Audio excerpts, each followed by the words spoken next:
ইরানি ড্রোনই হুবহু নকল করে দেশটির উপর চালানো হলো হামলা। শাহেদ ড্রোনের আদলে তৈরি করা হলো লুকাস। সামাজিক যোগাযোগ মাধ্যমের এক পোস্টে এই তথ্য নিশ্চিত করেছে মার্কিন সেন্ট্রাল কমান্ড। দামে সাশ্রয়ী কিন্তু বেশ কার্যকরী ইরানে চালানো অভিযানে যার উপযুক্ত প্রমাণ পেল যুক্তরাষ্ট্র। ড্রিঙ্কও এখন রিয়েল ফ্রুট পাল্প ও নাটা জেলি সহ নতুন প্যাকে নতুন স্বাদে। ইরানের সমর ভান্ডারে যেসব অস্ত্র মজুদ তার মধ্যে অন্যতম শাহেদ ড্রোন।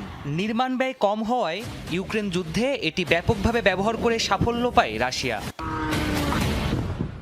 আধুনিক যুদ্ধে ড্রোনটির সক্ষমতা নজর এড়ায়নি যুক্তরাষ্ট্রের, তাই নকশা নকল করে লুকাস নামের নতুন ভার্সন তৈরি করেছে ট্রাম্প প্রশাসন, যা ইরানের বিরুদ্ধে ব্যবহার করছে যুক্তরাষ্ট্র। শনিবার ইরানের বিভিন্ন স্থানে যৌথভাবে হামলা চালায় যুক্তরাষ্ট্র ইসরায়েল। হত্যা করা হয় সর্বোচ্চ নেতা আয়াতুল্লাহ খামেনি সহ শীর্ষ সামরিক ও রাজনৈতিক ব্যক্তিদের।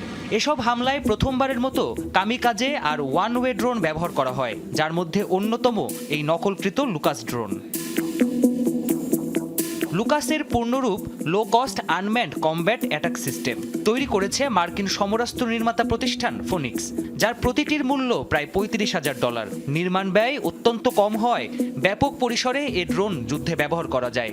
শাহেদ ড্রোনের মতোই শক্তিশালী এর পাল্লা, এমনকি শত্রুর প্রতিরক্ষা ব্যবস্থা ভেদ করতেও বেশ কার্যকর। সমর বিশ্লেষকদের দাবি, হামলায় এই ড্রোন ব্যাপক হারে ব্যবহারের কারণেই সাফল্য পেয়েছে যুক্তরাষ্ট্র।